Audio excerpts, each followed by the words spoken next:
This is the CreaseCast. So, I was working today, and my buddy texted me out of nowhere. He's just like, "You know how to do hockey bets, right?" And I was like, to be honest, no. Like, I'm really bad at hockey betting because like hockey's so unpredictable and it's so hard to like get things right. And he's like, "I don't care, just give me something." He's like, "I want to post a bet on TikTok and then start a betting TikTok channel. It's like people are crazy. They go for this stuff like crazy. You post one bet, and if you prove that it wins, you get like 1,800 views per second or something. Like, it's crazy." And so I'm like, well. Oh, so he's not asking for a money bet. He's just literally like, I'm going to predict something on TikTok and then make a lot of people get excited about that when I'm right. It's a bit of both, because this is what he did. So he sent me a picture of his bet slip, and he put, after my suggestions was to take the safe bets, go with Tampa, Washington, and then, I don't know, throw in another team that you're comfortable with. Philly. They're playing So Buffalo. I said Philly. Yeah, I said Philly. He opted to go with Florida over Columbus, which... That's a good bet. That's a pretty good bet. So by combining the three, he put down $100 on this 3-team parlay to cash out, and so he got a return of $337.92. Not bad. That's awesome. I helped him make $237. So if I had his TikTok to plug, I would, but I don't have it at the moment. But I for one would love to be able to just drop $100 at the drop of a hat on hockey betting, especially at like 11:30 in the morning. But yeah, hey, just like that's the COVID life, baby. Is you just make hockey bets whenever you feel like. Apparently, but I have actually wanted to. I've noticed obviously a lot more people on Twitter have been talking about betting and hockey betting, and I have wanted to get into it because I think like I have to, obviously being careful. Gambling's gambling. Yep. But it's one of those few kinds of gambling that I could actually do. That I think I could actually do okay at. Mm-hmm. Like I wouldn't just like I'm not gonna lose the house on it, you know.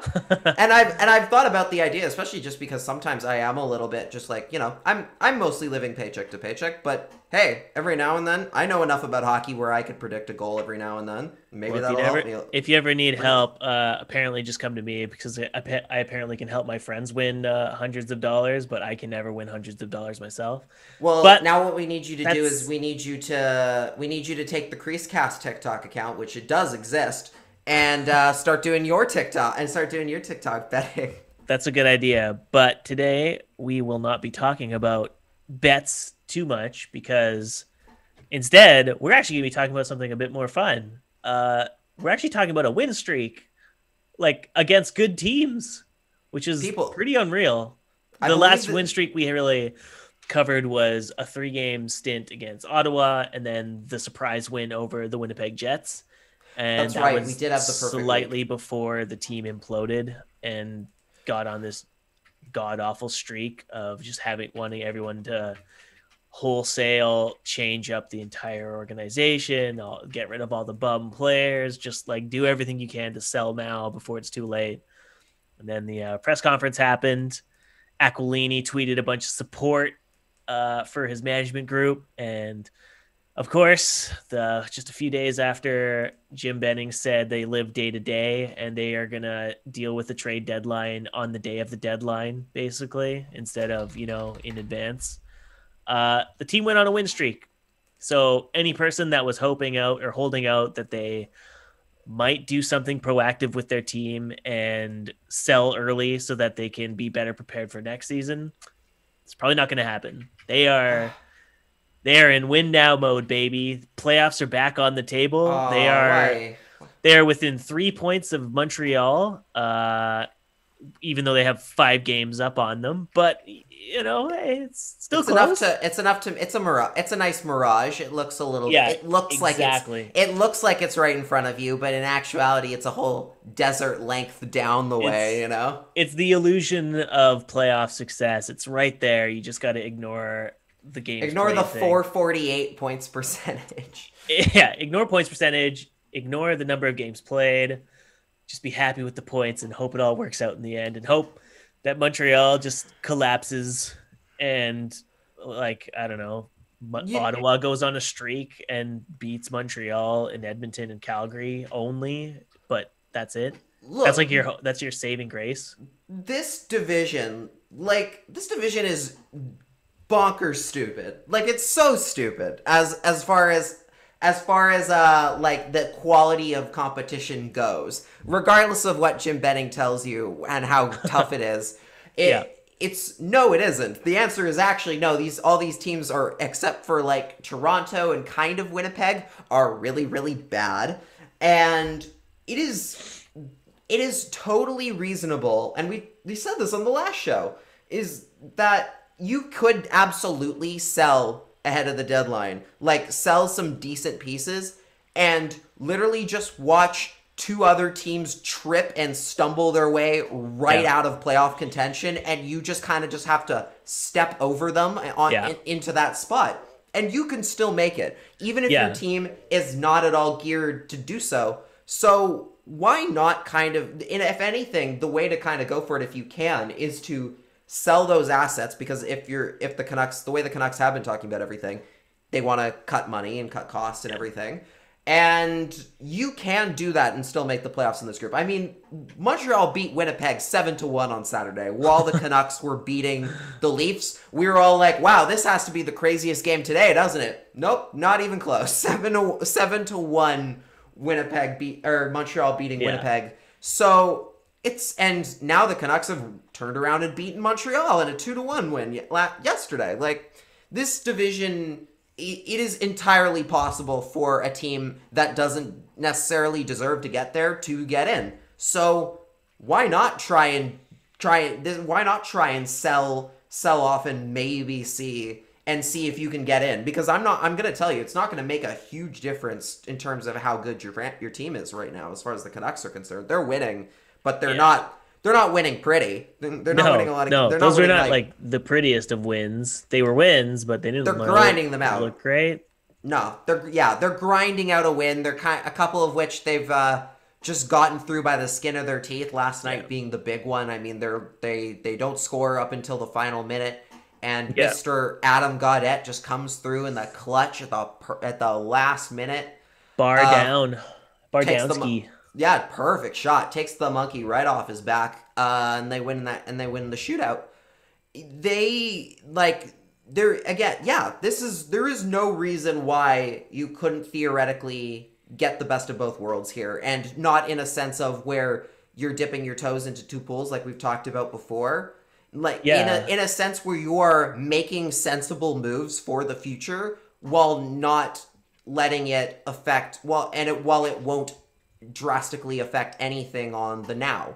Yeah, I mean, you can still stick to your philosophy of living day to day and still have your long-term plan of making playoffs this year.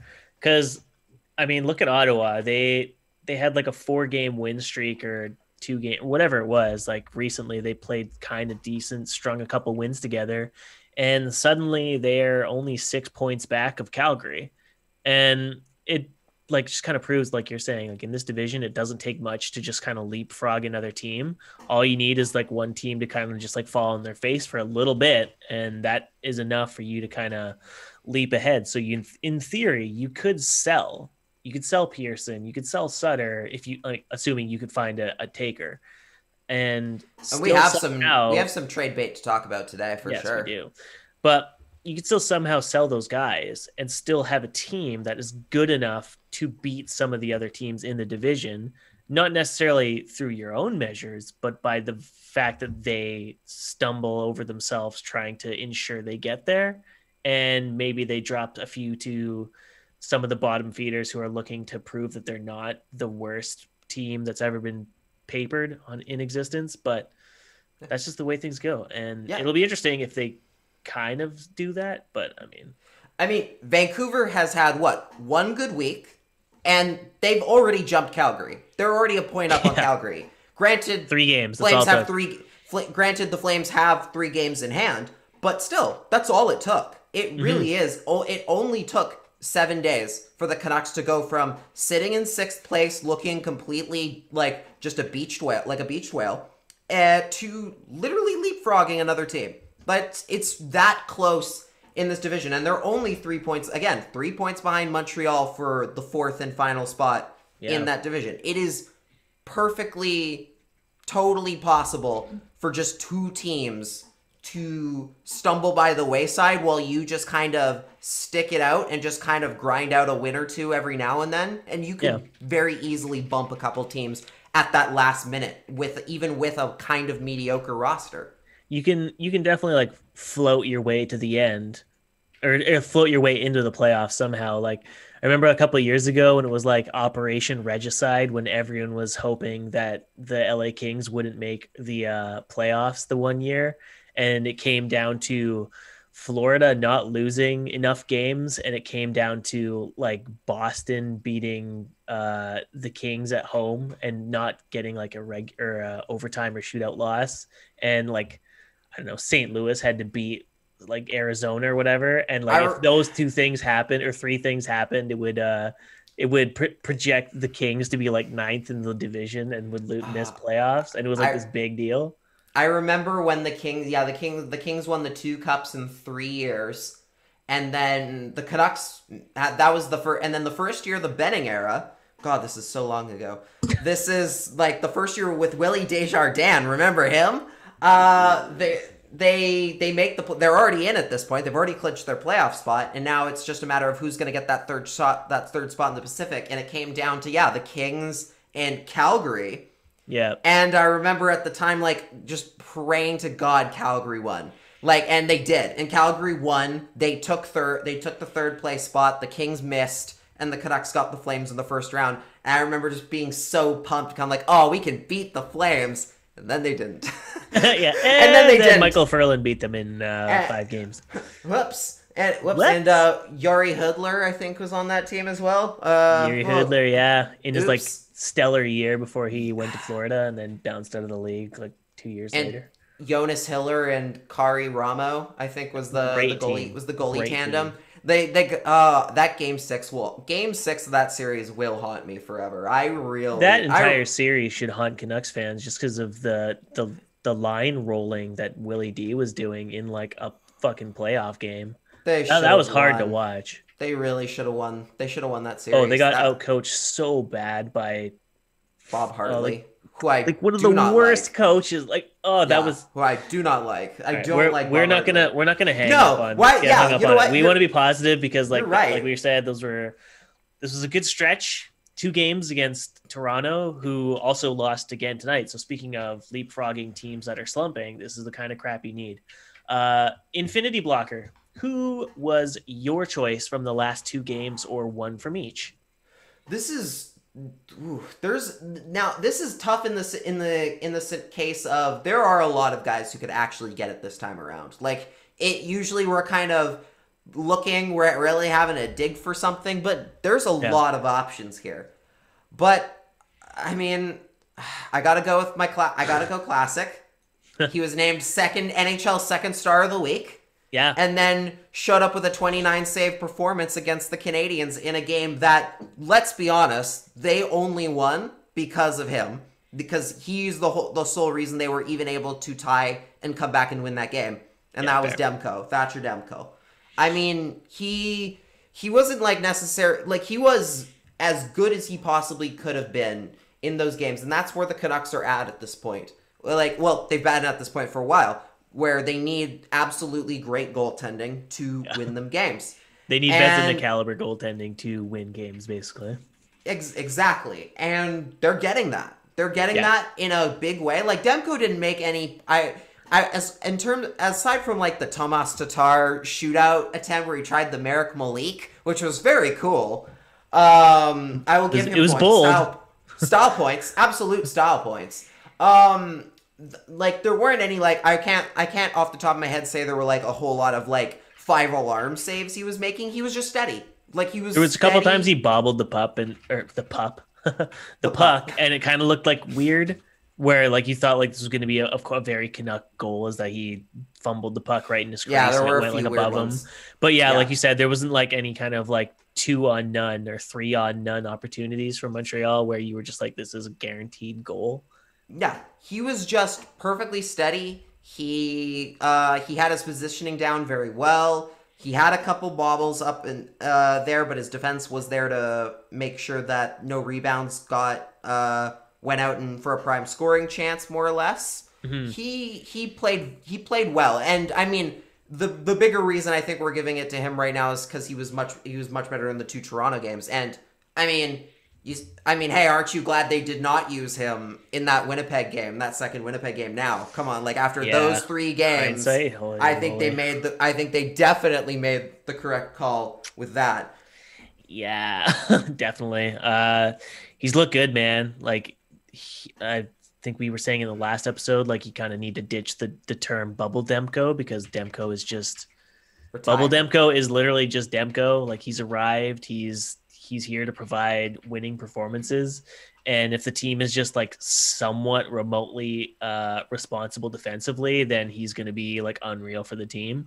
He's allowed 2 goals in the last 2 starts or whatever. Like something very small, like small potatoes. And he's playing like one of the best goaltenders in the NHL right now, which like we already said, that's what the Canucks need, but also that's what a lot of teams wish they had a Thatcher Demko starting games for them right now, and they don't. That's one of the few things the Canucks can really absolutely hang their hat on right now is the fact that they have as great a goaltender as Thatcher Demko at their disposal to play as regularly as they've been able to this week. For sure. For me, I mean, the asterisk always goes to the goalie that kept them in it, and Demko was the guy that kept them in it these last 2 games. Man, I think from last night, it's a tough one between Hughes and Boeser for me. I am more inclined to give it to Hughes because he played like 97% of the overtime period. He played like 4:08 of the final 5, which is like disgusting. And he looked like completely fine throughout. Finished the game with 1 assist, 1 point, couple takeaways, power play time. Like, dude was unreal. So yeah, I would think I'd have to give it to him just for like the workhorse effort. I think the next closest minutes was Tyler Myers, and Tyler Myers' minutes weren't the second highest because of good play. It was because he kept getting caught out on his ice because of bad icings and getting like dummied in his own end.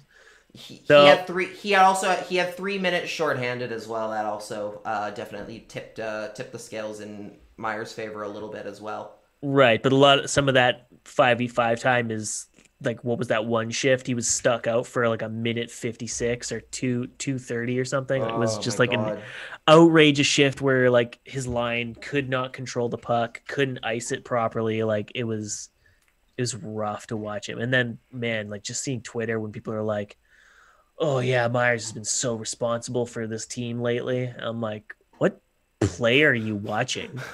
Like, wait, really? Yeah, like I saw this like quite a bit and quite frequently. It's like people like praising Myers' like effort for working hard, and I'm like, that, like working hard is fine, but that's like the bare minimum you ask of players. Like, yeah, for $6 million, I'm not paying you $6 million for effort, man. I'm paying you you hope for $6 million he's trying. For $6 million. Yeah, like $6 million shouldn't be paying for a guy to like get pinned into his own end for 3 minutes at a time, like twice a period. It's so ugly to look at. It was pretty rough, but the advanced stats were not on their side, and no. For Hughes as well.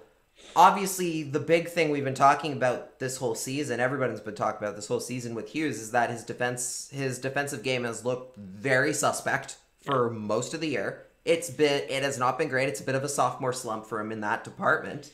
Or just whether or not that's, whether that's him being, exhausted from playing so much hockey last year, or teams just having more of a sample size to go off of what works and what doesn't against him. Right. What have you, whatever it is, it hasn't been great it hasn't been great for him in that regard. But last night he looked a lot better. He looked a lot more comfortable. He looked about as comfortable as you could for a guy who's playing like 50% of the game. Yeah, he is playing so much hockey right now. Like that is he's. I would say it is still a little bit difficult for me to give him too much flack, even for the tough defensive response, because he has been playing a lot. He's been playing so much that it's just like, of course he's gonna like look bad here and there, and his defensive like positionings and like coverage is gonna look rough at times, or he's gonna get beat on the outside. And it's like, because his fucking legs are exhausted because he's playing the whole game. Like, of course, it's just bound to happen. It's really a question of with Hughes and the way that he's struggled this year. It's like if you took, let's say the 61st best defenseman in the NHL and put them on his wing, or put him on his pair, or even just on the team. Like put the 61st best NHL defenseman, whoever that is, on the roster. Because he's not the Canucks. Because Hughes is probably, I would argue, the only one in that top 60 from a Vancouver standpoint. Right? If you put two, like he's the Tyler only Myers Vancouver number guy one for sure. Oh, of course. Yeah. Besides him, like how much better do you think Hughes would be in his own end? I think because they'd have a little bit, just by having even one more guy to kind of like what's the word I'm looking for here? Like hand off some of the responsibilities to on a nightly basis. If they had someone like at least in the ballpark of decent, like third bet, like a guy who's still a second, like the best second pairing defenseman. Yeah. I imagine that he would be getting a few more prime matchups than he is right now, where he's absolutely playing against the toughest competition with the worst line sometimes on his own end. He would be doing his numbers, and I think he would be playing a lot more confidently, a lot more better, quick, like more over the course of time. I don't know about you, but that's kind of how I feel like things could go if they had someone a little bit better. I guess Nate Schmidt is in that conversation. I guess Nate Schmidt should be considered. He is, but like the coaches don't ever deploy Schmidt with Hughes, like ever. It like rarely happens. Like I don't think they want two left shot guys. And Schmidt has struggled to adapt here, so he might like have taken him, like at least in the most of the season. Like he's getting better. He's definitely getting, like he's showing signs of getting it a little bit more recently. But he's kind of, I would say maybe he's played himself a little bit out of the conversation. But like let's say a third. We'll say a third. Like just a third to kind of like half of your guys are in a decent spot enough where you're not worried about Hughes and his deployment so much that you have to send him out 30 minutes a night if you don't need to. I think it's a situation where the Canucks have two mobile defensemen. There's Hughes and there's Schmidt. You can't put them both on a pair together because then your bottom four are completely immobile. They're just pylons, basically. Like you can't have Ehler Myers because that's just going to get caved in and destroyed by any teams coming with speed. Ben and Hamonic are fine for speed, but like they're not guys you'd be like, oh yeah, they're the speedy guy on a pair with like a slow guy. Like they're just complementary depth pieces. Like realistically speaking, you have Schmidt, who would be like the second best left shot guy playing on the right side, and that's where he is with Ehler on his left. But Hughes is basically getting like a mix and match of Hamonic, Myers, and Ben. Three guys who are very slow, who can't really keep up with him. Or you have Myers, who uses his speed to do whatever he wants in the offensive zone whenever he feels like it, which doesn't really mesh with Quinn Hughes. Goes rogue. It's so funny. Because it's like on a pair like that, Quinn Hughes is the guy that's supposed to go rogue because he knows when and where to go, where to pinch, where to move up, where to like execute effectively. Whereas Myers is just like, I'm going to go for a skate and hopefully it works. I don't know, but let's try it. He literally is just like the AI that just decides to just glitch out for a couple seconds at a time. He's like I'm going to pull the puck back out of the zone even though we have control. Like, no, Tyler, what are you doing? Let us. Oh man, that one play where he's like just behind the blue line and he plays it into the offensive zone when everyone's trying to change up or to get back on side, and so he just hands over possession, and you're like, "What are you doing? You're behind the blue line and everyone's offside." Awful. Like, so like that's like my whole point. Is like Hughes doesn't have anyone with hockey sense that can play on his right side that won't be a detriment to the other two pairs. So they need someone better on the right side. So like we can get into this a bit later with some of the trade talks, but right now, like he's putting in tons of minutes with a bunch of guys he has zero chemistry with who can't provide what a Chris Tanev could, because Chris Tanev could skate and he had the hockey IQ to know what kind of offensive reads that Hughes was going to do.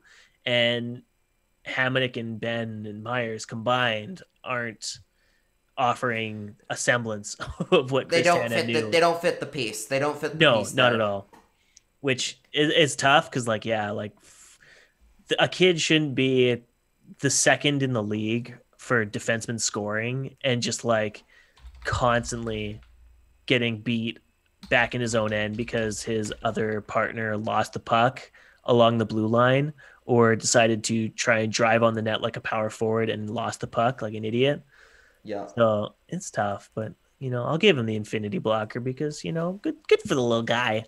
Yeah. Still trying his hardest for all the minutes he does. And the fact that like the coach still trusts him to play 30 minutes a game or 4 minutes out of a 5-minute overtime, like obviously all the defensive flaws, like they even recognize, like we got no other option. It's Hughes or bust basically. Everyone else is too slow. So hopefully Hughes can do it. And so far he's been able to do it. You just ignore all the underlying metrics, but yeah. At least for now, until you can get him a steady pairing, and then if you want to judge, then that's a little bit. I think it's a little like. I mean, you can judge whenever you want, but I mean, I think I think the numbers would improve if you got him steady, proper, a well suited pair on that first line, on that first pair. Other players of the game, Bo Horvat kind of looked a bit better after being very quiet for this team. I think one of our first episodes, or not first episodes, but like second or third, and we were talking about like who was looking good for the team. And I think Horvat, Hoglander, and Pearson were the only forwards worth even remotely talking about because they were the only ones who actually looked good in both ends of the ice. They fit so well. That line fit very well together at the beginning of the season. They were hot, and then the season continued. Then the season continued. He disappeared a bit, pretty heavily.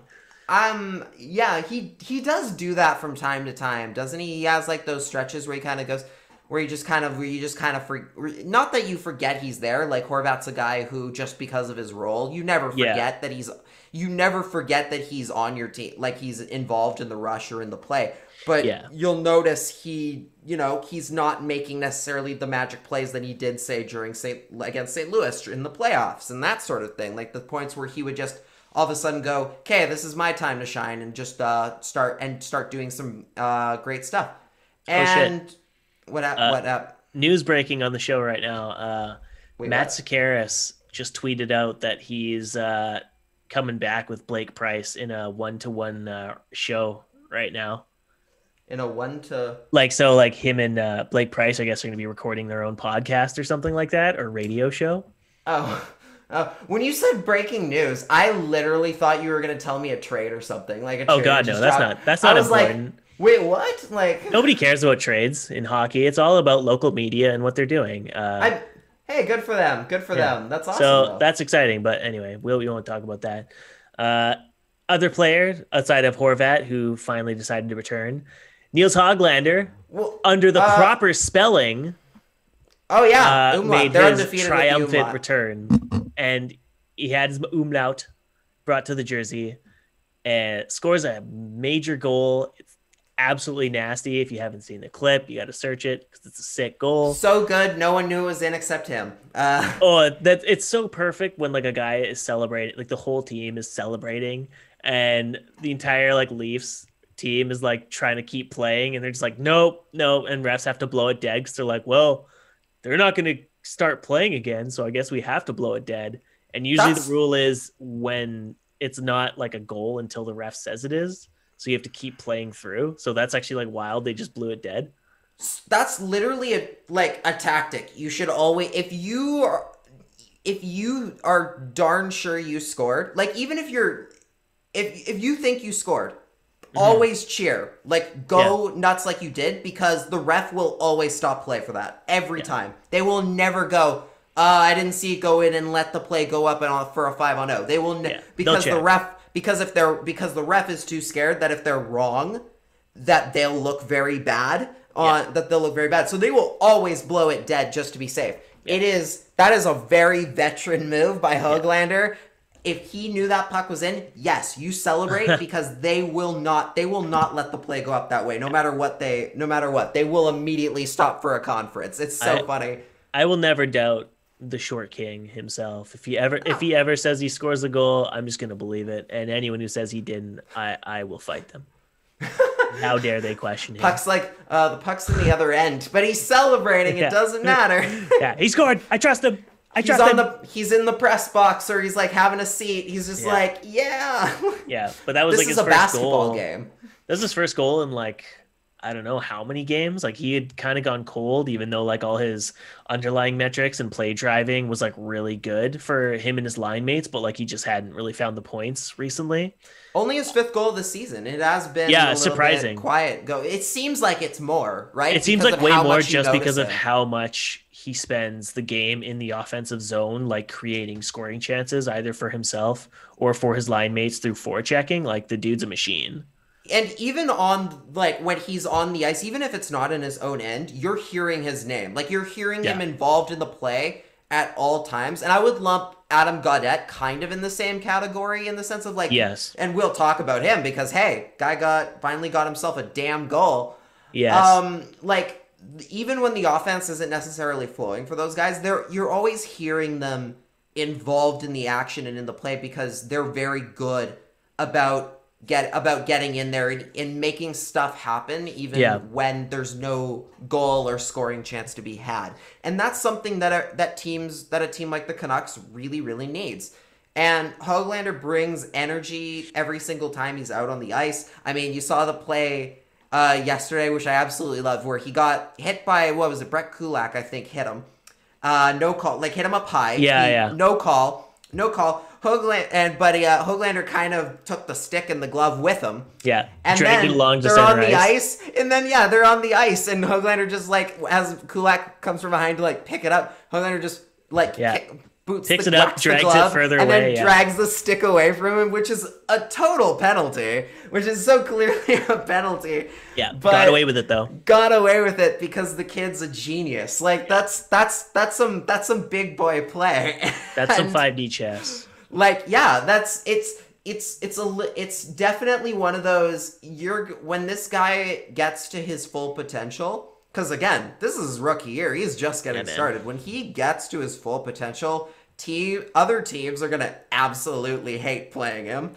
And we are going to absolutely love him. Yeah. And he and even as the way that he plays, he doesn't take a lot of penalties himself. So that, like, helps. Like, he doesn't take bad penalties or anything. So he's got the short king bias where everyone just assumes everything he's doing is just what he has to do because he's small. They don't think twice about it.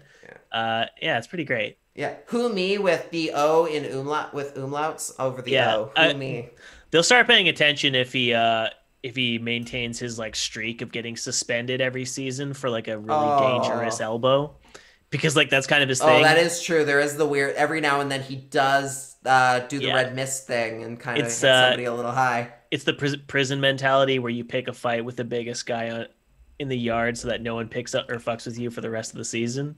So that's bound to come. If the Brett Kulaks of the Canadian division keep doing that, someone's taking an elbow. Is Hoglander gonna like challenge Shea Weber in the next game? Let's go.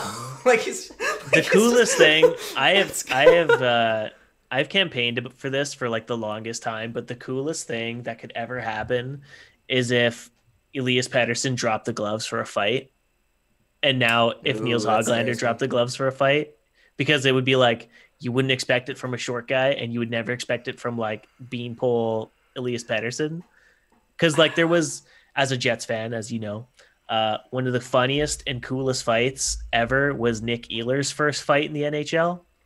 And was back when like Bufflin was on the team and whatever, and he drops the gloves, and the way they had the position the camera angle, like it was behind the net, so you could see Ehlers drop the gloves, and you see every single Jets player leaning over the boards, and they're just like smiling ear to ear, so happy that he's fighting. And now he's got like, I think he's got 2 fighting majors like every year since. Like, it's so cool. I think fighting is really dumb when it's like the stage fight, like kind of crap, stage like fighting the like needs like to the go. like the Zach McEwen the fight worst. with Forbort, like that. That's so dumb. The stuff like I have no time for that. I could really get rid of that. If Heat of the moment, like anger over like a bad hit. I get it. Go for it. So if Elias Pettersson sees his boy Boeser get a run at him, and he drops the gloves to defend him, I'm all here for it. Build him a statue in the plaza. Just put it up. I see where you're coming from, but see, all I can think about is that for every like Nick Ehlers fight, like where that kid's first fight goes well, there's a Taylor Hall fight, or I don't know Svechnikov's first fight, but I know with Taylor Hall, the very in his rookie season, and I remember this because I watched that documentary series. What was it, Oil Change or whatever? When the Oilers were really, really bad. I remember in that documentary, Hall got in his first NHL fight and broke his hand, and he was out for months. And I just remember, and I'm just like, oh my god, I don't want to see. Happen, yeah. I cannot. I would like just be on like. It would be. I can't. It would be very like. It. It would be. I would enjoy it because I couldn't enjoy it because I would absolutely be like, oh my god, he's gonna break his hand. Oh my god, he's gonna break his hand. Like I would be so worried about that, or like I mean, even like Hoglander, he took the puck to the face earlier and just blood all over the ice. That was like, oh my god, you're gonna kill him on one fight. Moment where you were just like, tell me his season is over because of that. Oh, it looked so much worse than it was because it looked like straight up he had just been like chopped to bits by like a chainsaw because it was just blood splattered. It was, you don't like, I can't enjoy it. If I can't enjoy the fights where if it's a guy who I know shouldn't be fighting, like until NHL phases out fighting entirely, I only ever want somebody else fighting their battles for them because I do not want to see them get hurt for a 5-minute major. It's not worth it. It's so not worth it. Provided like Patterson isn't fighting, like you said, Shea Weber or like Ben Sherratt or anything like dumb. Like if he fights Nick Ehlers, okay, you go for it. Well, yeah, but like it's just got to be like it's got to be the safe pick. Like you pick on someone smaller.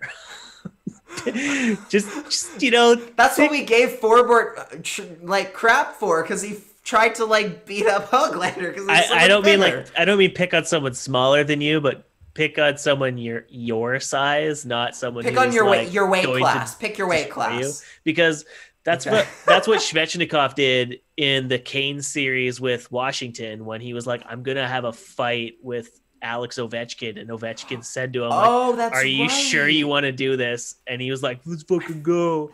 And then he concussed him with like a brutal fight. And I think Ovi felt, and I remember Ovi felt really, really bad too. He was like, well, because he was like, oh my god, I warned him basically saying you shouldn't do this, and he did it anyway. And he was like, I respect him for doing it, but it's like you should not do this to the machine. If the Canucks could play the Capitals, Hoglander would absolutely try and get in Zdeno Chara's kitchen. He would just be like, "Let's go, big boy!" Like a complete freak show fight, like Hoglander. Which is funny because Chara actually doesn't fight all that much either. No. Like he doesn't. So they'd both be really bad at it. He'd be swinging up. No, like Chara would just go okay, and which is how I get, which is all my on fights the forehead, ever. Pushing him away. Yeah, pushing him away. That'd be amazing. But you know what? He's playing well. At the end of the day, he is playing very well. Yes. He's looking like a guy who very clearly belongs in the top 6 to where he is. Another guy who has done very well of late, especially in the absence of Elias Pettersson. Like Pettersson's been gone for 3 games, and they're winning without him. And he was the problem all along. Who could have seen that? No. A lot of that's because of Brock Boeser. That game on Saturday, he was a man possessed. Like that nothing overtime short. shift of his, where he just wheeled through all three players and then almost deked out Price from behind the net and got the wraparound. That was literally the best play of that game. That game sucked. That game sucked. Even the overtime sucked, really, but that one shift was unbelievable. It was like watching. It was literally like watching in real time two of the best players in the world, like two of the elite talents in the world, going up against each other at the same time. I imagine it's like what it'd be like watching. Maybe not to this level of. I'm not comparing Brock Boeser to this guy, but I'm saying it would be like watching Mario Lemieux make that same move against Dominik Hasek, right? Boeser is basically Mario Lemieux if you think about it. Oh yeah, yep, exactly. That is what we're saying. That's exactly what we're saying. That's the title of this episode is going to be Boeser. It's going to be Brock Lemieux, superstar. Brock Lemieux, superstar. Yeah. He played at a level these past few couple games, like a guy who is able to take a team and put them on on his own shoulders, which is not something he had necessarily been asked to do because of Pettersson and Horvat. Like he's always asked to be a major scoring piece, but not since his rookie season has it been like, all right, this is my team for today, right? Yeah. And he showed up. He showed up in the best way possible. That game against the Leafs, he single-handedly just dominated every time he was out on the ice. I mean, that second goal he had, shouldn't have even happened. It was a shot that was just a perfect seeing eye puck on that power play with William Nylander in the box for delay a game. And he just found the perfect shot. He found the perfect spot to throw it, and it completely fooled Freddie Anderson with the screens in front. Perfect timing. And then just seconds later, he sets up JT Miller in front of the net. What more could you ask from Brock Boeser? He's been a complete machine, man. He's over 18 minutes every single night. He's like you said, he's basically just putting the team on his back. And I don't think anyone was coming to the season being like, oh yeah, Boeser's going to be the reason why the first line finds its form again or finds any kind of scoring, because without him, they're nothing. He is putting in so much work. And I think this discussion was had on the Vancast where they were trying to figure out if Boeser had improved his speed and gotten faster, or if he's just so perfectly aware of where he needs to be on the ice at any time that it looks like he's way faster than he should be, but he's just anticipating play at a way better rate than his line mates are right now. And that's what's leading to his success. And I almost feel like it's a bit of both. His speed, has never really been anything to write home about, but to this year, you notice him way more on back checks. His two-way game's way better. He's just been good, man.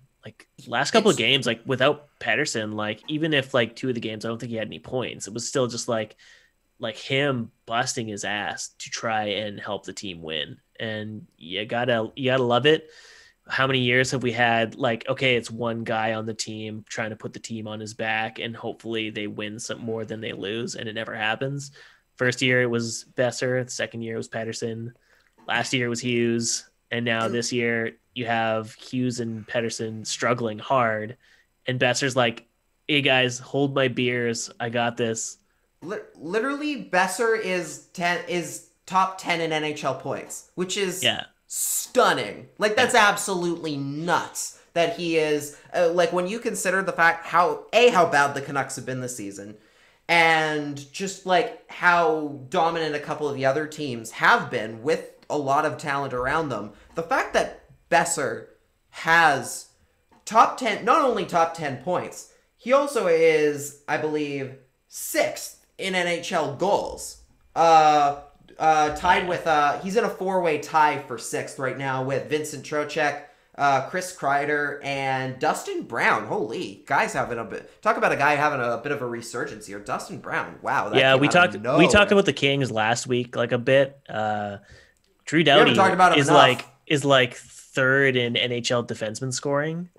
They're just having a very strange bounce back season right now. And Did you know Cal Peterson's their starter right now? I didn't even know that. I had no idea. Jonathan Quick is not their starter right now. It is Cal Peterson. Oh. Who's been in the Ontario Reign system. Yeah, right? All right, like, cool. That's literally how little we have paid attention this year. I believe he has played the majority of their games of late. Cal Peterson has played, he has a 914. If Elite Prospects is to be believed, although we did find we did find some errors. JD, if you're listening, can you fix that, please? Thank you. Very unacceptable, frankly. But I had no idea, and then I think it was Jay Fresh Hockey posted his graph of saves of win goals above, goals saved above expectation or whatever above it is. expectation for NHL starters, and the King logo next to it had Cal Peterson, and I was like. Right. I'm like, you're not Jonathan Quick. Who are you? I knew who he was because again, I'd seen him play in Ontario for the Reign for a long time. Right. Good to see him coming back and having a great first full year with the Kings, I believe, because last year they had Jack Campbell up until the trade deadline. This is his first full NHL season for Cal. Good for him. But back to Boeser. The fact, it's insanity. It seems ridiculous that he is up that high on the points chart with names like McDavid and Marner and all these other guys who are very, very good. Matthews and Austin Matthews, of course, and of course, especially when especially when you consider just how bad the season had been for the Canucks, heading into this, took them 29 games just to get 11 victories, and the fact that a Canuck is in the top 15 of scoring, that's incredible. That's pretty unreal. Yeah, that's incredible. And especially when you take into account last season, I remember last season, obviously went to a lot of games last year, just because of, because there was no COVID at that time. And also just because my first year back in Vancouver, I tried to go to as many games as I could.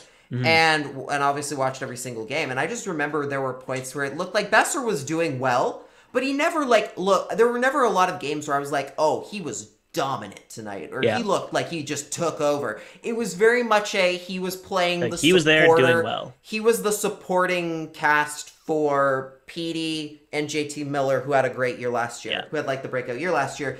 He was always number 3 on that line last year.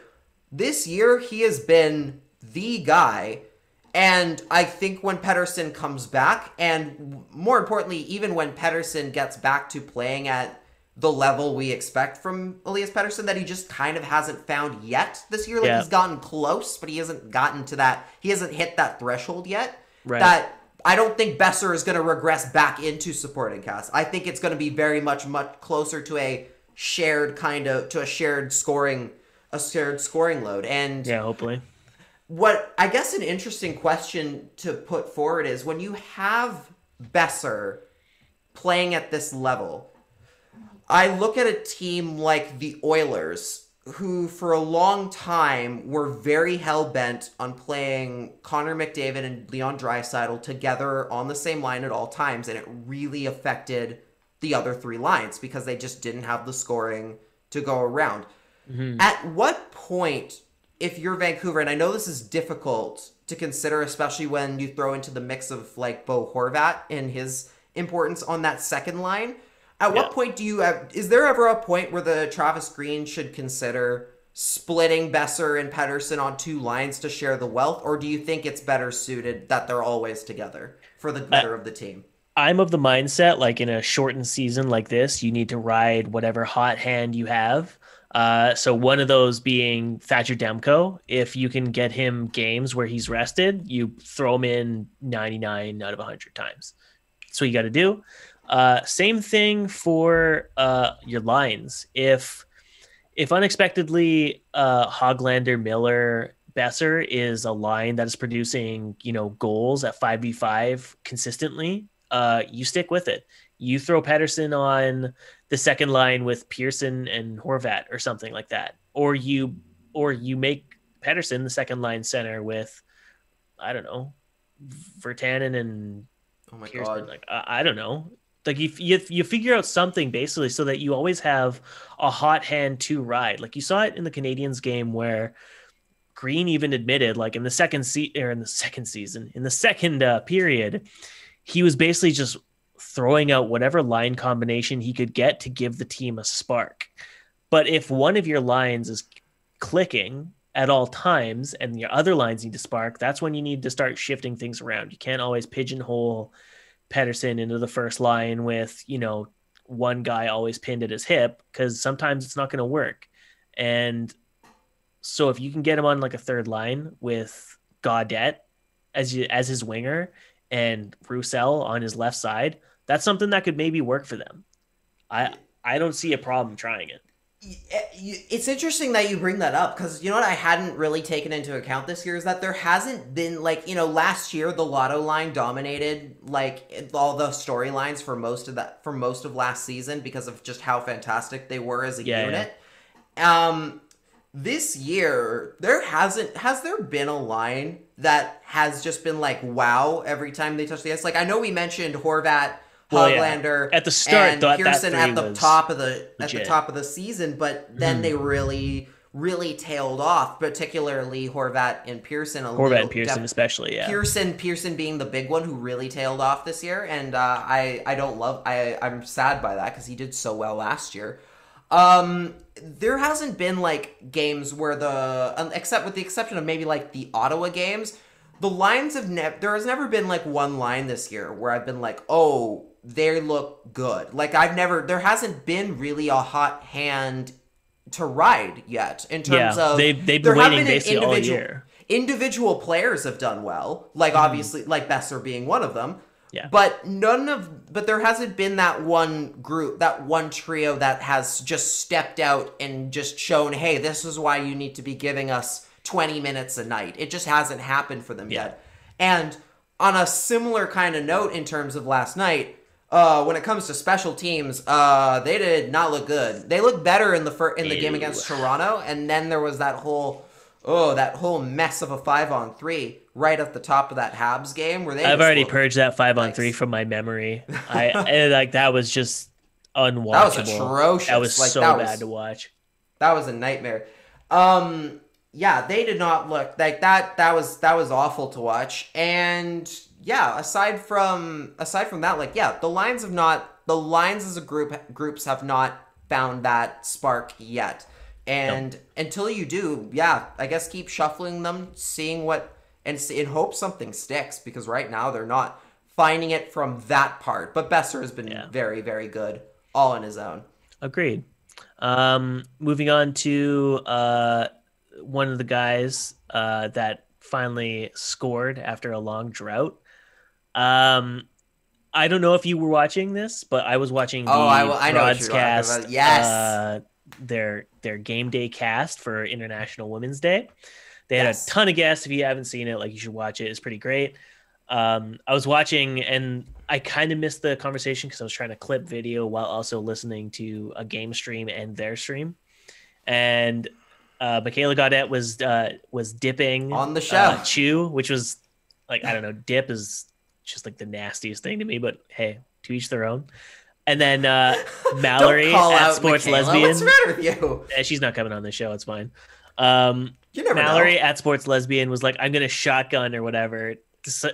And then so as she's 3/4 of the way through shotgunning her beer, Adam Gaudette walks down the right wing and just uncorks a rifle of a shot. 11 seconds to go. Something like that. Something clips stupid. off the bar, off the upper part of the net, and then out. And it's just the ping. I could hear the ping from my house. I'm sure you could hear it from your place too, without the game even playing. Unreal goal. Just such a nasty snipe.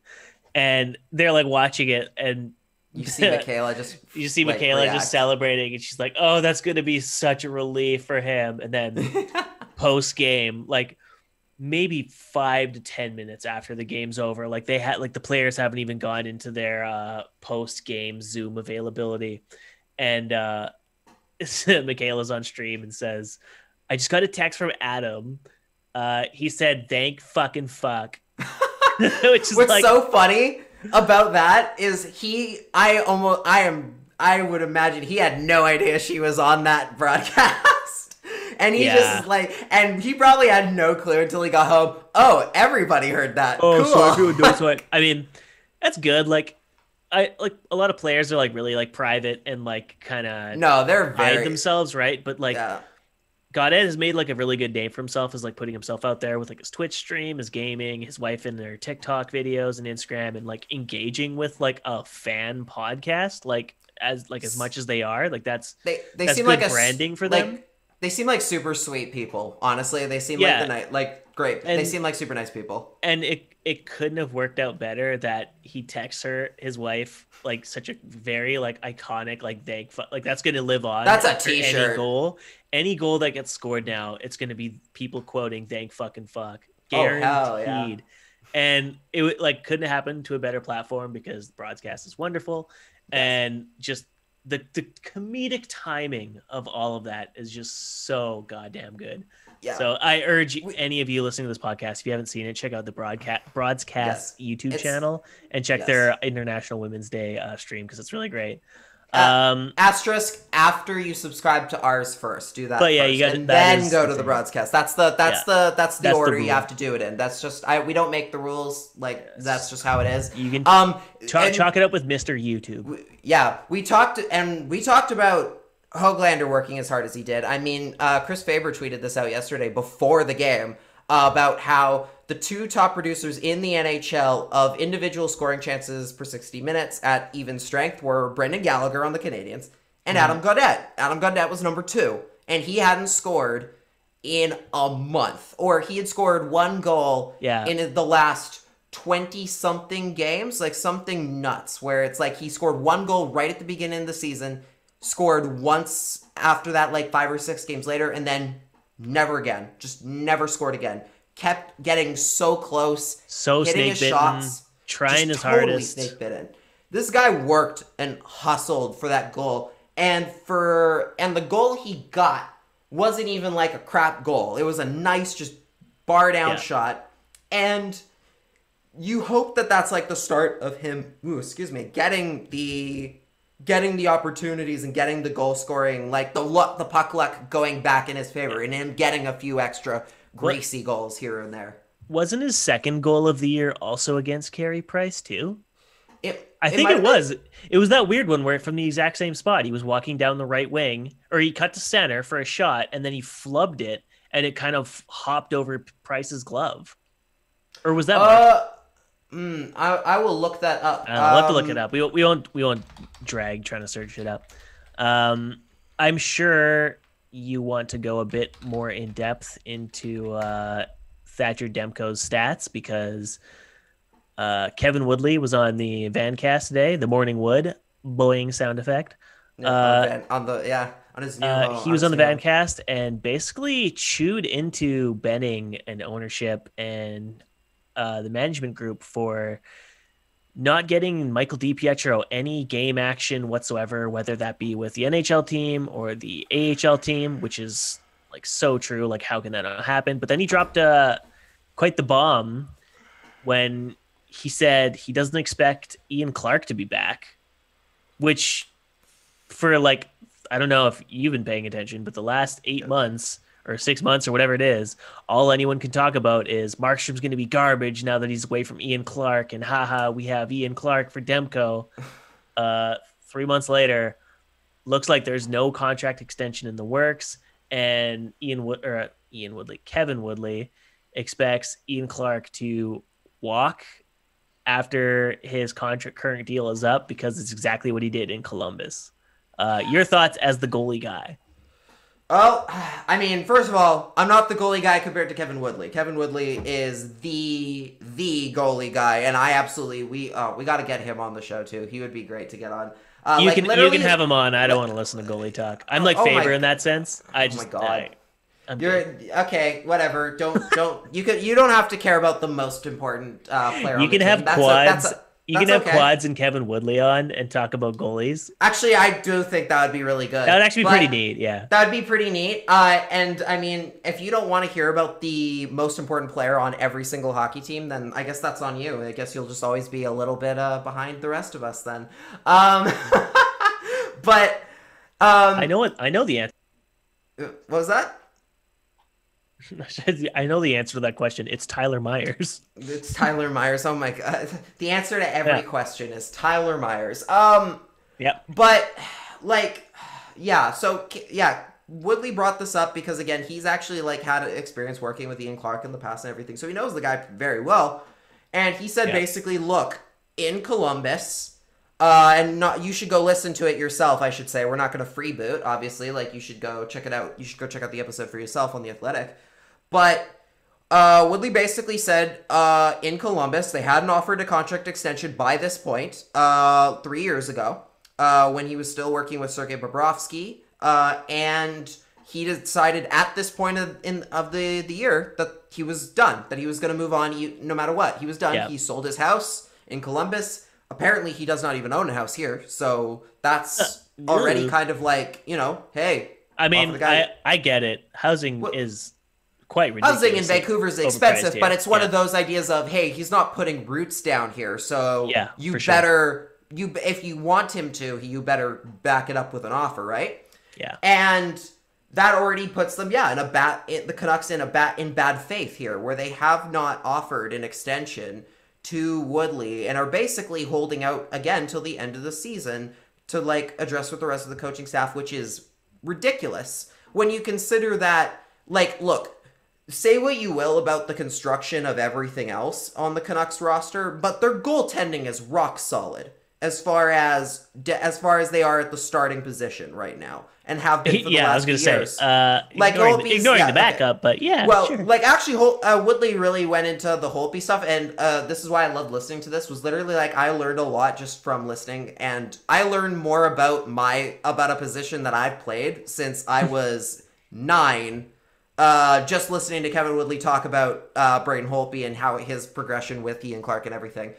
Like I learned so much from that. But in regards to Clark, you better get an offer on the table, because this guy literally, the work that he has put in and built up with Jacob Markstrom and now Thatcher Demko should speak for itself on its own. Like that, actions, you talk about actions speaking louder than words. Like, look at what those two goalies accomplished in Vancouver in front of, let's be honest here, bad defensive hockey teams. Yeah. Poor defensive hockey teams. And they put up arguably Vezina caliber numbers. At least Markstrom did. Demko is still working. He's on his way. He's on his way. He's definitely on his way. But I won't say he's Vezina caliber just yet. It's still give him some time.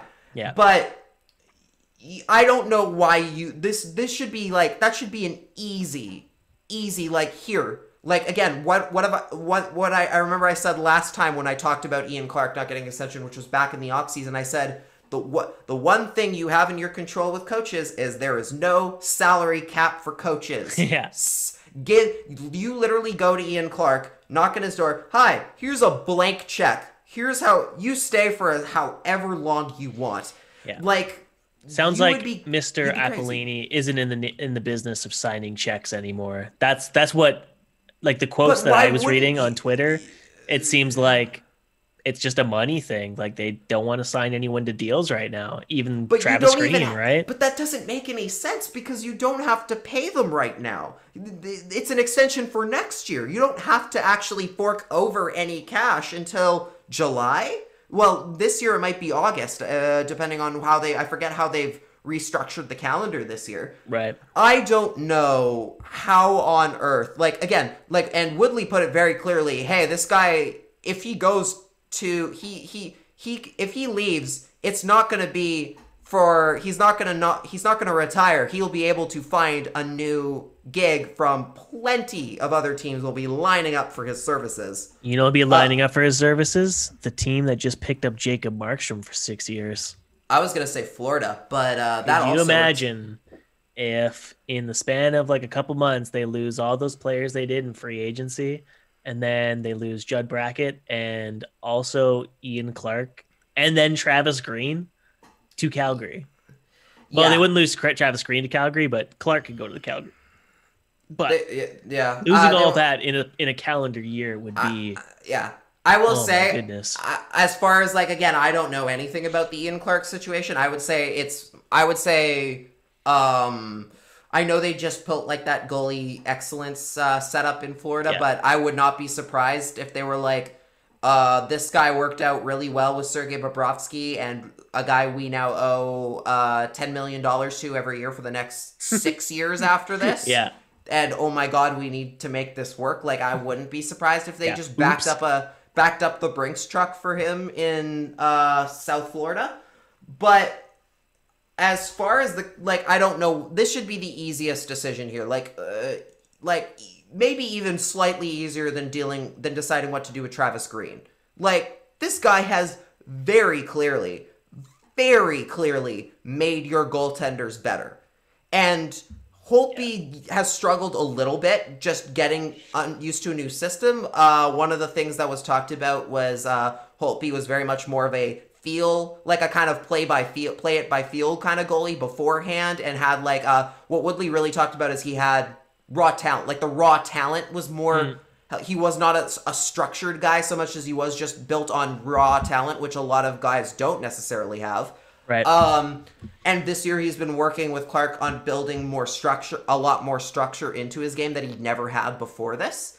And maybe that's why, that's why it's going slow. It's starting out, it's slow going for him, at least in the beginning. And he could get better. It might not get better, but it could. But regardless of that, the guy you have going forward is Thatcher Demko, and he's doing fantastic. I don't know why you wouldn't just make that deal now. Even if you're tight on money, this is an investment in guaranteed, like, extra wins. Like, you are, by bringing back Ian Clark, you are guaranteeing yourself more wins because of how well he's worked with your goaltenders over the last 3 years. Yeah, fair. I mean, it's just got to come down to ownership, man. Like, if they don't want to sign the deals, like you said, on coaches that don't count against your cap, like, that's there's nothing you can do. It's you're stuck with the ownership group. You don't get to pick those. And if they don't feel Ian Clark is the difference maker in Demko's game, or were a difference maker when Markstrom was here, or when Holtby is here, like, hey, it's their call to let him go. And if it comes down to Clark, I don't know, maybe he feels he's getting lowballed and wants better pay elsewhere. Like, I think he's earned it. Like, I mean, I would say an offer of 0 years and $0 is getting lowballed right now. So yeah, for sure. Yeah, it's not a good look. Like, especially if he left Columbus for the same issues where he felt he was being slighted by not being offered a contract. Like, bad look on the organization, man. This is going to go down as like in history as like the worst year in franchise history when it comes to communication, long-term outlook, and actually like maintaining good relationships with the people within your own organization. Oh my, I forgot. They also lost Manny Malhotra.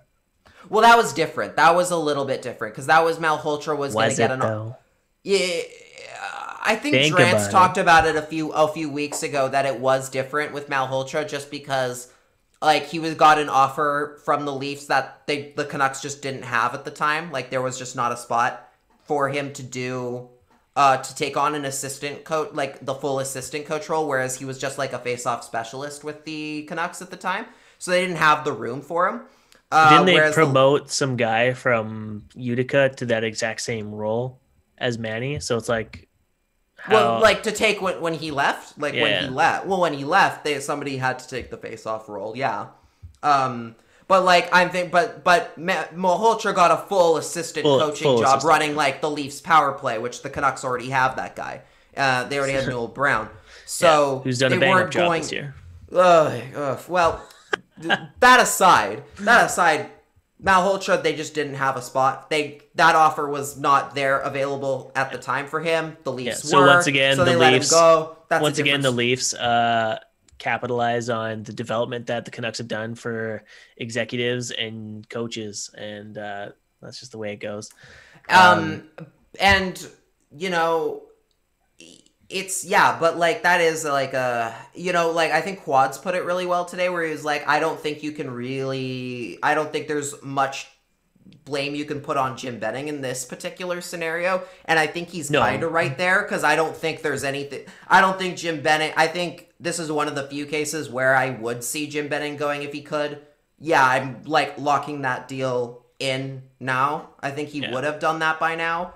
As far as everything else is concerned, that's a whole other thing, but at least with the goaltending, this seems more like an ownership thing than a Jim Benning thing. Well, although those are kind of connected. I did want to talk about DiPietro, and I think this is something as well. Just very quickly, like, first of all, I legitimately forgot DiPietro was on the taxi squad, or even like at their disposal right now. Because and I think a lot of that is definitely due to the fact that I work a 9 to 5. I don't see what goes on in the morning skates much. I see very little going on there. I basically just go off what I'm seeing in the games or on like the Utica score sheets and everything. And I did notice that I hadn't heard DiPietro's name in a while. Yeah. And Woodley went off rightfully. Like, the fact that this guy is not playing any games and hasn't played, guys, he hasn't played since February of last year, or March, I guess, of last year. More than a year, and at this rate, will not play again until theoretically October. Like, at this rate, like, they need to get him to Utica now, but they can't. That's ridiculous. They don't. They can't afford a goalie. Apparently, they can't afford a third string goalie, which is asinine, because you could very easily send him down. There are plenty of cheap goalies going on waivers literally every single day. You're telling me you can't claim one of them? Like, come on. Like, this is like, it's so bad that he's sitting there. Like, they didn't even send him to a team, like another Canadian team, to play. Like, what are you doing?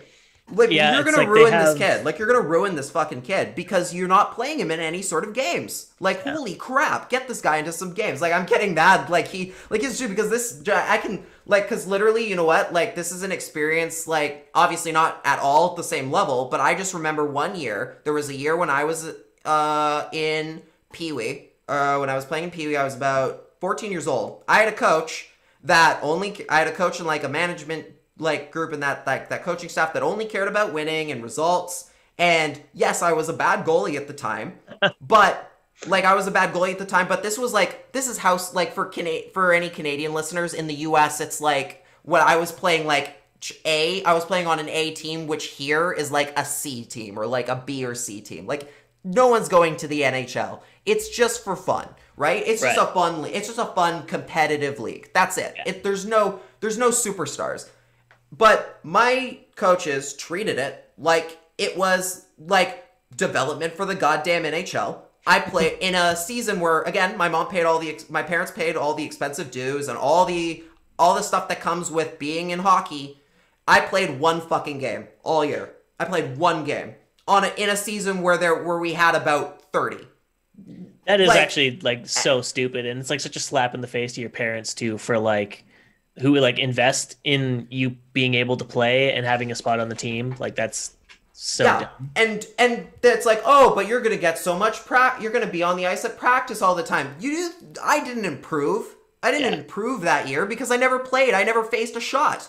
Yeah. I only improved because the very next summer, my parents and myself were so mad about it that I went to a goalie camp for like 2 weeks and literally just trained my ass off for 2 weeks because I was so mad, and then by that point I came back completely a different goaltender. And that was, I don't give the coaching staff any credit for lighting a fire under me. They didn't. I lost a year of development because of that. And right now, in a much bigger, more important scenario, you're doing that for DiPietro at the NHL level. That's unacceptable. I think completely unacceptable. Play him in some games. At least get him in an NHL game. You got Ottawa coming up next week. Give them both. Let's go. Yeah, just like I mean, I kind of get it. Like they don't, for whatever reason, they don't want to run 3 goalies on their 23-man roster because that's the only way you can bypass needing one on your taxi squad. And Demko and Holtby don't have waiver exemption, obviously, because they've spent way more time in the NHL than DiPietro has. So, but okay, you would have to then put one guy or whoever onto the taxi squad, which they don't have that many guys with waivers except like Michaelis or something like that, or Yule Levy. But like you can do it and get DiPietro into a game if you really wanted to develop him. But there's just like such a lack of effort to try and get him either meaningful AHL games or NHL games that like, yeah, Woodley is rightfully so pissed because it's like, you're just wasting this kid's year of development. I'm pretty sure because this takes a year off of his ELC, I think it makes him eligible to be taken in the expansion draft. I think. Oh no! But well, I might be wrong. It might be games, but I thought it was because he's still on the taxi squad. So but he's still in the taxi squad, so he's still technically not in the NHL, right? Because he's not right. But I think they said part of the taxi squad rules was it would count towards service on your contract or something like that because they didn't want guys on their ELCs or whatever to spend a whole year not getting any games and earn nothing out of it, but at least they'd be closer to RFA with arbitration rights or to unrestricted free agency. Wouldn't that happen anyway? Like even if he was in the AHL, like I don't think it actually affects his ELC at all because he's still playing on a pro team. I think it's still again. This is what I had read briefly before coming. Let me look. I'm gonna look up cap friendly while you talk about it because I feel like it would. I feel like it doesn't actually make a difference whether or not he's in the AHL or otherwise. But I'll take a look while you talk. Yeah, like obviously. Contractually, like if it makes him exposed, if it doesn't expose him, it doesn't really matter. The bottom of the line is the guy should be playing games. It was the same issue I had with Jack Rathbone not being sent down ages ago. He could have spent the entire season playing with Utica and have 8 games under his belt instead of just the 3 that he has under his belt right now. So if you knew the coach wasn't going to trust him for NHL games, why would you keep him on your taxi squad the entire time? Just send him down when you sent down every other prospect and get him actual game action. Now you're in a situation where like the Manitoba Moose are like dead set on playing Mikhail Burdan. They're not even going to try to play Artur Silovs. Like they've played him once, I think, and he was completely fine. But they're not exactly going out of their way to. Yeah, they have not their goalie. Why would they care? They have no reason to play him, so like whatever. But you send DiPietro there and you bring up Artur Silovs to be on your taxi squad, maybe Manitoba then is like, okay, we have a guy who's like a proven AHL goalie. We can actually give our guy, Mikhail Burdan, a break and not ride him so hard in a season that technically doesn't really matter in the AHL because there is no Calder Cup considerations. There's no tournament being held at the end of the year right now. It's just basically, it's about as development as it gets. So the fact that the Canucks haven't done any legwork to get one of their prized prospects some game time is just jarring, completely jarring. It's such a waste for him. It's enough time that you could very easily completely change a guy's trajectory in terms of what their career what they could possibly do in their career. 1 year doesn't sound like a lot in the grand scheme of things, but at that age, at a development level, like honestly, it doesn't even matter if it's a skater. Like if you took a skater out of games for a full season, like that's a whole lot of catching up that you have to find again because you've suddenly not played a single game situation, and practices and scrimmages do not count. They're not the same thing. You have to get this guy into proper competitive hockey at some level. Otherwise you are you could very easily affect his career. And do you think he's going to want to play for you and sign a contract when that RFA comes up? I don't think so. If you're going to put his needs second like that, you gotta make space for him on a team where he gets games in. I mean, what are the Comets even playing goaltending wise right now? It's Jake Keeley. It's mostly John Gillies, with Jake Keeley occasionally splitting duty. But now the Blues have called up John Gillies to their taxi squad. So now it's going to be Jake Keeley or Joel Hofer or this other kid, Evan Fitzpatrick. But Fitzpatrick is like an ECHL goalie who with terrible numbers. Like, he'll never get a game. I don't see why you don't just call up Jake Keeley at this point. Just call up Keeley. Just bring up Keeley. He's not going to play, clearly. He's not going to play. Just swap. It's the same thing. Like, you can, like, I think Seelovs and DiPietro are both waiver exempt, so you can basically exchange both with the taxi squad and get them games in the Canadian North Division for the AHL if you can get that deal going with another Canadian AHL team. But if you do the Utica Comets route, you would have to do the quarantine a bit, which I don't know if they want to do if it was just to get a couple of games in for DiPietro or whatever. But it's just get him something. Who cares? I'm gonna throw something out there that's gonna sound very stupid, but I think, dude, I love stupid. Give me all the stupid you got. If you want to get DiPietro in games, in some NHL games, do you really think anyone would claim Braden Holtby off waivers if you put him on the taxi squad for 2 nights? No. No one's taking him. No one's taking that contract. Especially with that modified no trade clause. Like, who's picking him up? No one's taking that. I honestly think, I honestly think he would clear. Like, he's very good. The name might be enough to someone to snag him anyway, but at that money and based on his stats this year, I honestly think you might be fine if you tried. You honestly might be okay. It'd be a huge gamble. Because the only risk they have is, like, say Detroit picks him up or something, because they have all the cap space in the world. They could pick him up. But they already have Thomas Greiss. They already have Greiss. They already have... But they wouldn't pick him up just because they wouldn't have a spot for him. Where would they put him? Well, are you going to drop Jonathan Bernier? They're the worst team in the league, so that would have to mean that's 3 other teams passed up on him, right? So in theory, they would just go back and forth in making waiver claims, but they would always have first priority as, like, the worst team in the league. But they could claim him and then stick him on their active roster. And then the Canucks are now up shit creek without a paddle, because then they would have Demko, their backup. They'd be in the Oilers situation. They'd be in the Oilers situation where they went. Yeah, and then Keeley or Silovs are your third stringer in your taxi squad. Like, it would be a disaster. I mean, but then maybe Aquilini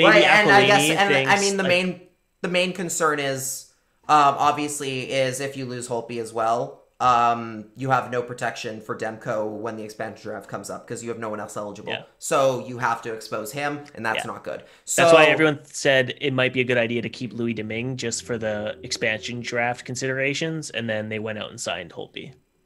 I mean, again, okay, so we talked about this last night very briefly, just to touch on this very briefly, I asked if I should unfurl the banner of, hey, Lachlan was right that they should for them to move on from Markstrom for Demko, because I said that in the offseason. You can go back and check the receipts on the episodes. I definitely said, hey, it's time. Demko's ready. Give him the reins. He might take some time, but you should let Markstrom go for the amount he's going to command. And you said I shouldn't, because you feel that it just cements the fact that the Canucks manage their cap so poorly. Yes. And I argue that that's actually not true in this particular case, at least for this reason anyway, because regardless of what they signed Markstrom to, even if they had the cap room to give Markstrom a big contract, come July, the Seattle expansion draft happens. Do you really want to fork over this big contract to Jacob Markstrom only to watch him get plucked by your new geographical arch rival right off the gate? I think most people, if you polled them and said, would you rather Markstrom went to Calgary or Seattle? I think most people right now would be like, after seeing what Vegas did the last time, Calgary. Of course, though, Calgary. That discussion point, or that question you're asking, misses the nuance of what if you had actually built a team that has enough considerable assets that you could tell Seattle, hey, don't take Demko, don't take Markstrom, and instead take Cole Lind and, Ua Levy off of our hands, and here's a second round pick so you don't fuck with our goaltending situation. Because that's the issue. Because do you remember what happened last time a team negotiated with the expansion team and how badly that went? Yeah, but what? Like the that Panthers... That was for NHLers by the worst GM in the league who still keeps getting work. Like that was a completely different situation. Where do you put Jim is not Dale Jim Benning is absolutely is way better than Dale Talon. No, he isn't. He's Are you kidding me? Dale Talon is a complete idiot. He's bad. He's bad. That's what I mean. Benning's bad too. Yeah, they're both bad. Yes, but I would trust, this is how bad Dale Talon is. I would trust Jim Benning to give up assets that aren't going to come back to haunt you to Seattle in an expansion draft if you were trying to keep Demko and Markstrom.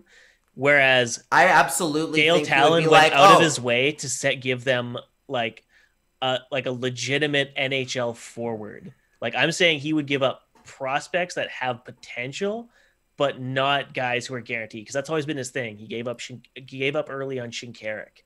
He saw that he was an elite goal scorer in the AHL, but was like, I don't think he's going to be an NHL guy, so I'm going to sell high and get Marcus Granlund for him.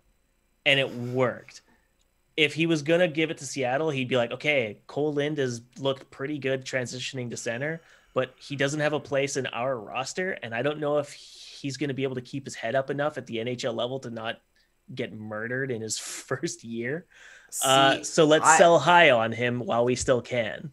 Dale Talon, if he was running the Canucks, would be like, hey, take Quinn Hughes off of our hands because he's too small, and leave us Brandon Sutter. That's what a Dale Talon would do. Okay.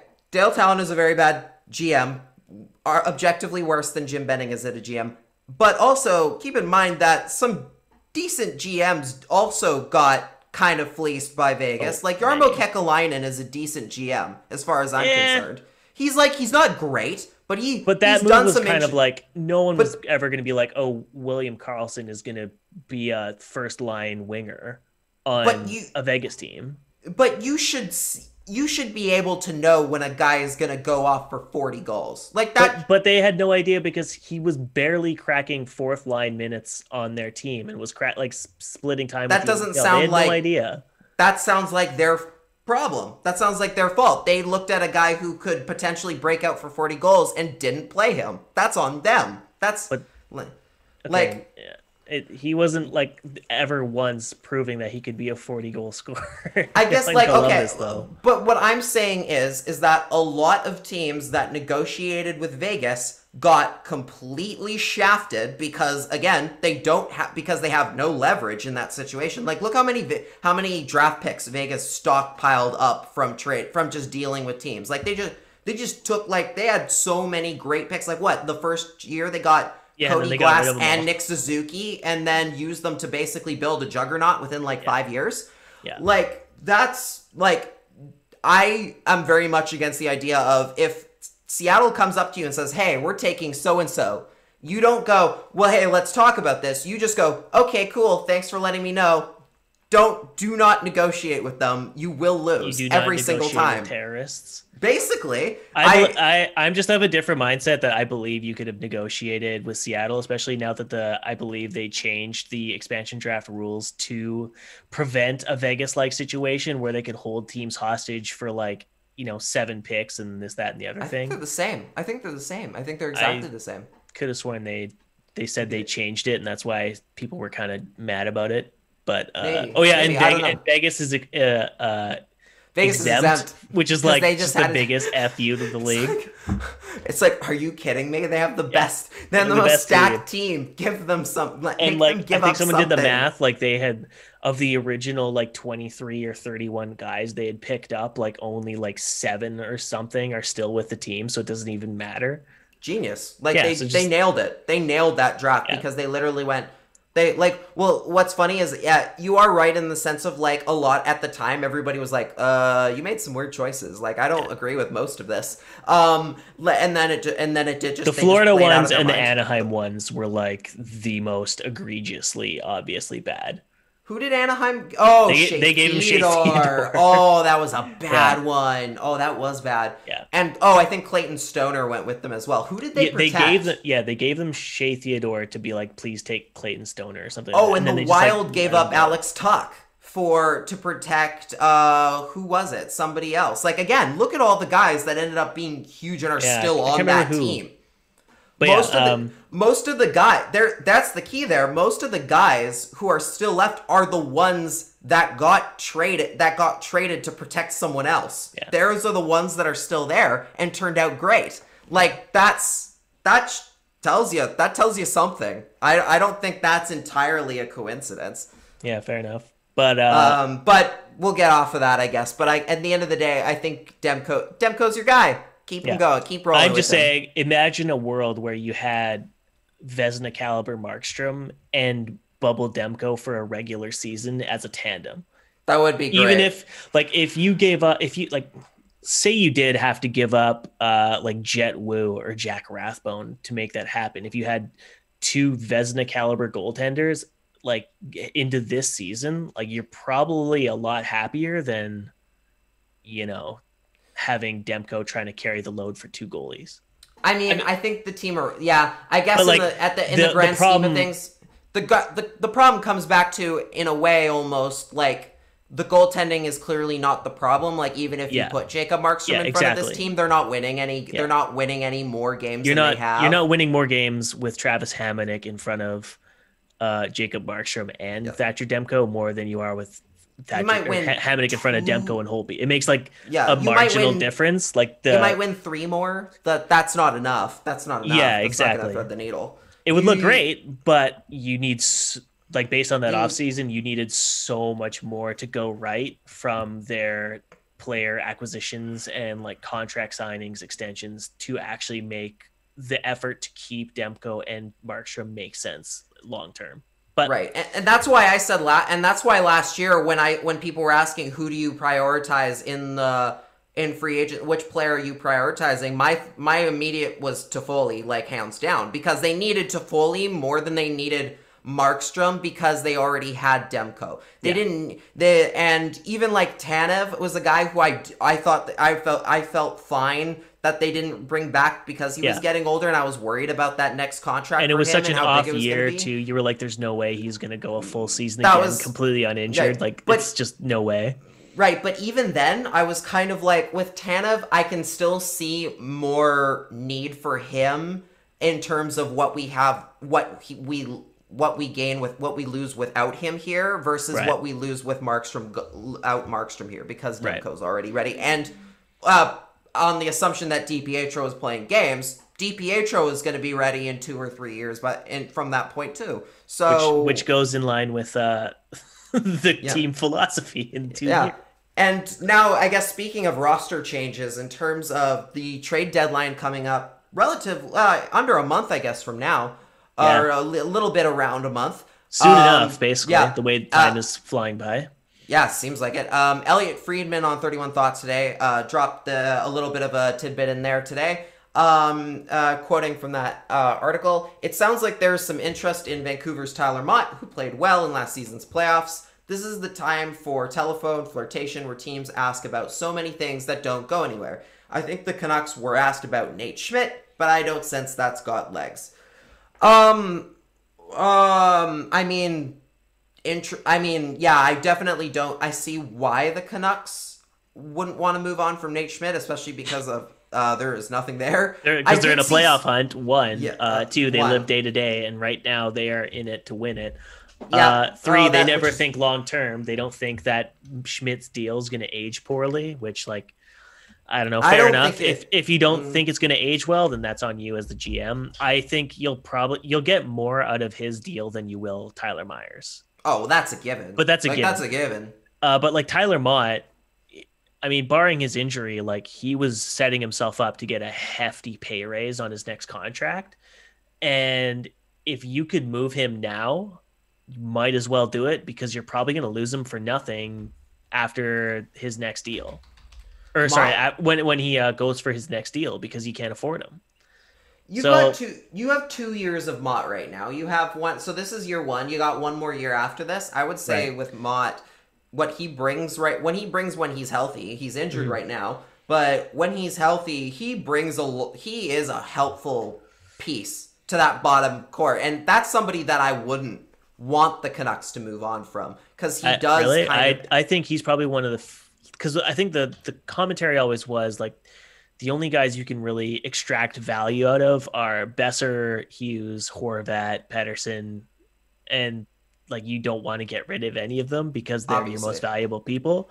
Right. But if like Tyler Mott is actually like getting calls from the league, if you're not if you're the GM who's just said we don't expect to be competing with elite teams on the regular for another 2 years, that'll be when Mott is going into US. Already a free agent. He's gonna be a free agent. So if you can cash in now, do it because he doesn't fit in your long-term plans unless you're planning on, I don't know, like working your cap around a guy who at best is like a third line forward. If everything goes right, that's not long-term or short-term planning. So like I think you would have to take those calls and actually see what you can get from a team that's looking to bolster their bottom six. You might as well. I totally see that logic. And with Nate Schmidt, and I think in a similar kind of way with Nate Schmidt, I think I saw a couple people on Twitter today saying like, if this were a better team, Schmidt would be a good piece, but considering how bad they are, you might as well try and you might as well move on.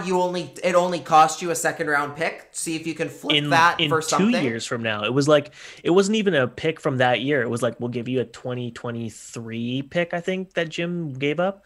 It wasn't even that year. So it was a great return for like little to nothing given up. So if Jim had the option to flip that asset within a year for even more return, like look at the Habs or whoever it was when they I think the Golden Knights traded for Tatar and gave up like a first, a second, and a fourth or something, and then they re-signed him and then traded him and got even more of a return back.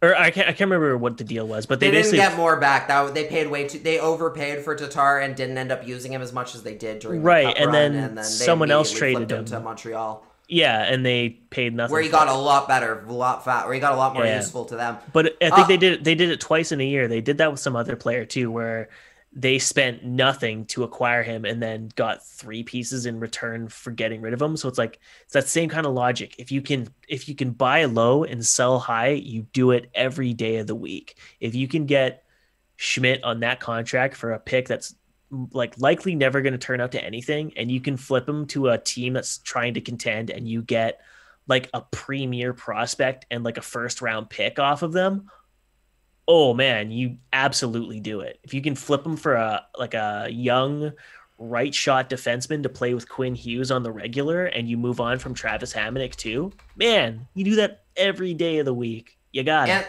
And the good thing with Schmidt as well is that if you don't, there is no pressure necessarily to move on from Schmidt this year. So if you don't get a good offer, you don't have to move him right away. Yeah. I mean, he's on year 2 of a 6-year deal, 6-year deal, and under a manageable, like under $6 million, very manageable for what he is capable of what he's capable of compared to like say some of the other contracts.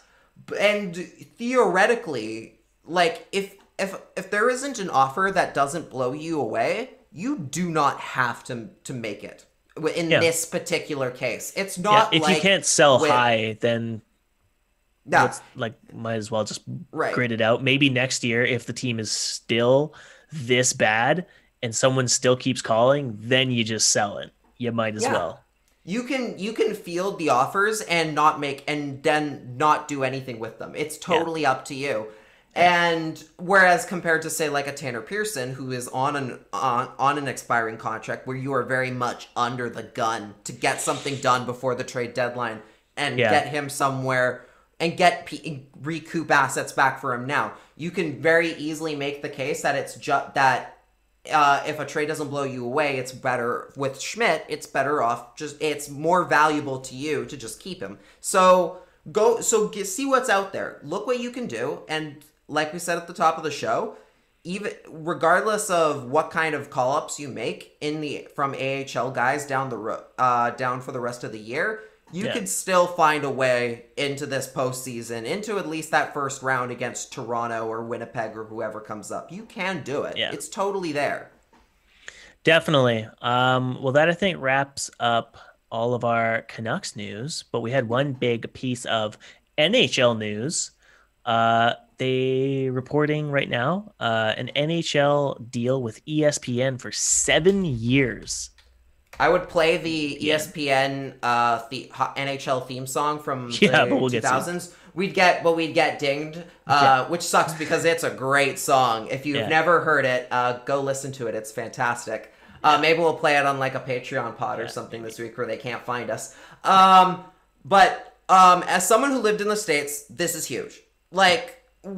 Yes, everything is going to streaming. Obviously, streaming is more the way than ever now in terms of where your broadcast money comes from and everything. Yeah. But as far as sports are concerned in the States, ESPN is still like the tastemaker of what Americans watch in terms of their sports. If it's not on ESPN, at least in a semi-routine regard, they don't care much. Like it's not as it's clearly ESPN's not as like popular. the pedestal. Like you get to ESPN and it's like, oh man, that's the show. The show of shows. Yeah, it really makes your sports like cool or like popular in a sense just by being associated with the channel and having games on there regularly. It immediately makes it more important in the zeitgeist out there. Yeah. And so whereas compared to NBC, like I complained for years about NBC coverage. I hated watching games on NBC, and like the broadcasts are fine, but they could have been very clearly doing so much more with those broadcasts than they were. And I was always left super disappointed, especially compared to like what you get out here in Canada. Like there's so much more in terms of like even with only two channels like doing everything, and one channel who has a monopoly on all the national rights here. Right. Like it still like loads better, but that's because they know that they're going to be in competition the next time that contract comes up. Whereas NBC, like as far as they knew, for the most of the time, they were never going to have to give that to anybody else. They didn't care. They never really innovated. They just kept the same, churn out the exact same product year after year after year after year, and it got boring and sucked. And I had to watch Mike Milbury on national broadcast for years. Like, America's sweetheart, Mike Milbury. Mike Milbury. It's so bad. And what's big about this one, actually, about this deal, is that this is non-exclusive. That's which is really big as well, because it means massive. That's where the innovation comes in. Yeah. Is that now, your sport is now whoever comes in with the next offer, which could still be NBC. NBC might take it, although they're shutting down their sports only channel, and they're just going to be showing games on like I think it's like USA and like NBC and like the regular NBC channel. Right. But that's gonna you're gonna have your sport on more national channels, whether that's them or CBS or who's the other one, Fox out there. Mm-hmm. That means more eyeballs on your sport, and again, more national recognition and more chances for innovation and variety, which is great. Those companies, those TV stations will absolutely be competing with one another for your hockey eyeballs. So they'll do more and they'll try more to make a better product, which is great. And also being in the same business with Disney on such a big thing, that's big for cross-brand promotion, especially now that compared to the last time they were there on ESPN, which was 2004. Now you're talking about the people who own Star Wars, Marvel, like basically everything. We will probably see a lot of like ham-fisted Star Wars nights on the NHL, which will be cute at first, but they'll get super super tired after the 8th Star Wars night of I the won't year. get tired of them. I won't get tired of them ever. Give me Iron Man night. Let's go. Oh, God.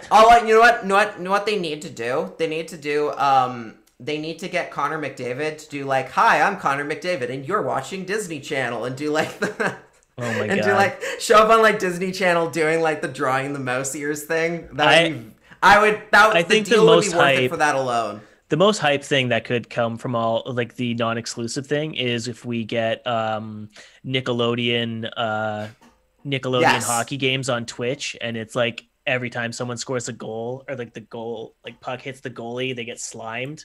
That'd be amazing. Like, I'm down for that. I would love that. Honestly. Oh, I'm so there for that. And that's actually like I was literally I made the joke when that NFL game happened that this is all just getting us prepped up for when the NHL does NHL on Disney Plus broadcasts. Like that's what this is leading towards, because they're also getting streaming rights, and that's ESPN Plus, Hulu, and Disney Plus are all a bundle in the States. So that's massive for them on the streaming department. They could get a lot of, you could see them getting a lot of cross brand promotion on things like Disney Plus, which is, I believe, like has already become like the second largest streaming service in the world behind Netflix, just because of everything they've done with like Marvel, The Mandalorian, and like all their original, and all the fact that they have literally all the Disney cartoons you could ever want. Like that would be massive for the NHL if that goes well in their direction.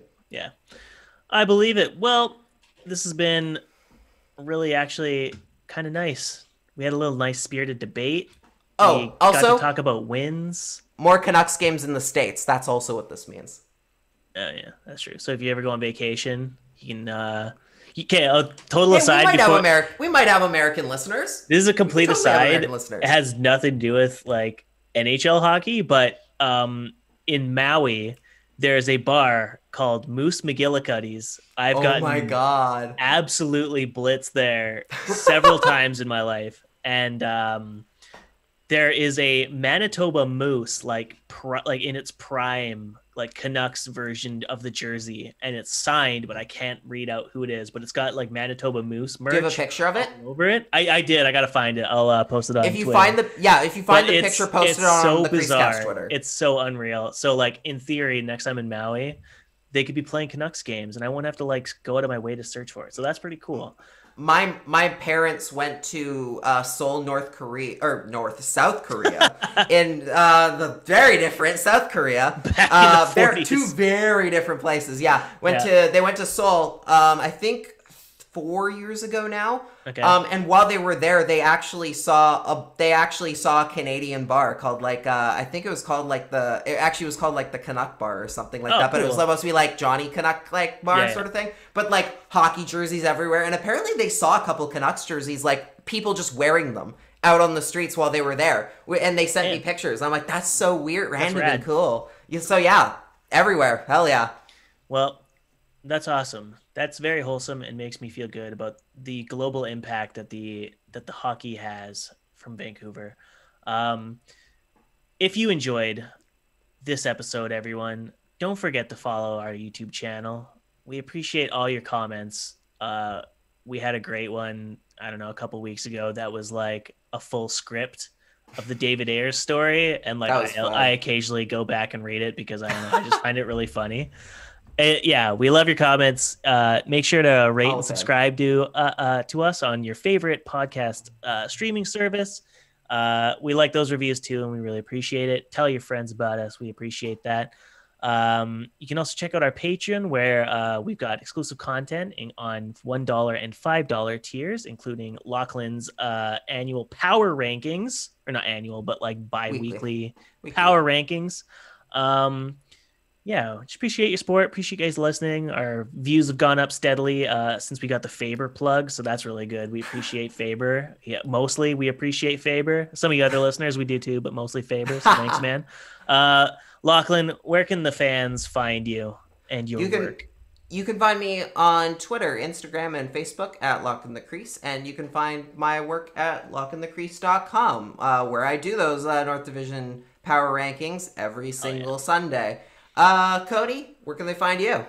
the fine folks, the fans, the thousands of fans of the CreaseCast can find me at Cody Sievertson on Twitter or on the cometsharvest.com website. You can see it in my Twitter bio. Game recaps, stats, all that crap is constantly coming out of my stream. But anyways, guys, we really appreciate you guys tuning in. Thanks for your support. We will catch you guys this upcoming Saturday for an episode that will recap the second Montreal game, and I believe the first was it Calgary or Winnipeg game? I believe it might even be Edmonton. Actually, it might even be Edmonton. Oh yeah, I think you're right.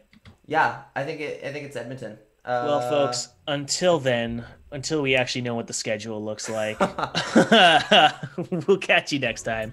Bye. Bye.